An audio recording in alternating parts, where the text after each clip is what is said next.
Sir, operation सिंधूर आपण भूमिका मांडत आहात, काय नेमकं झालंय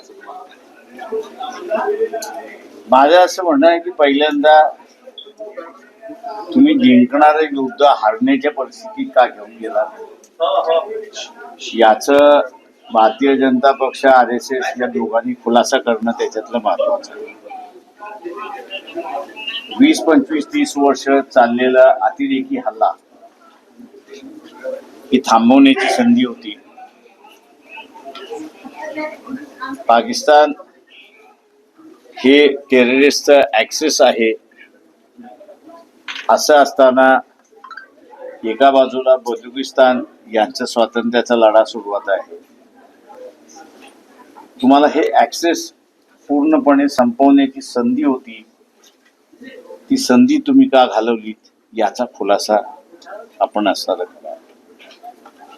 जनतेला आम्ही असं आवाहन करतोय की हे जिंकणारी लढाई सोडणं किंवा हारणं ही एका प्रकारची असणारी गांडुगिरी असा मी त्या ठिकाणी मानतोय.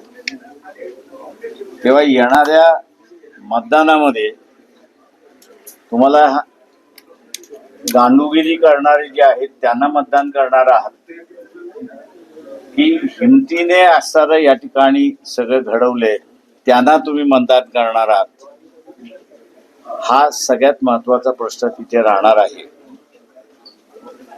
मतदारामधलं सुद्धा न लढणारा आणि लढणारा जो न लढणारा आहे तो ह्या गांडुगिरीच्या राजकारणाला मतदान करेल आणि जो लढणारा जो आहे तो हिंमतवाल्याला मतदान करेल.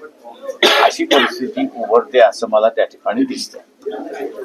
सर, RSSचे सरकार्यवाह दत्तात्रय राजपोळे यांनी म्हटलं आहे की संविधानाच्या प्रस्तावित एवढ्या याच्यावरती नंतर त्याच्यावरती दुसऱ्यांदा बोलू आपण. थँक्यू. हिंदी सक्तीचा विषय सुरू आहे, नंतर बोलू आपण. थँक्यू.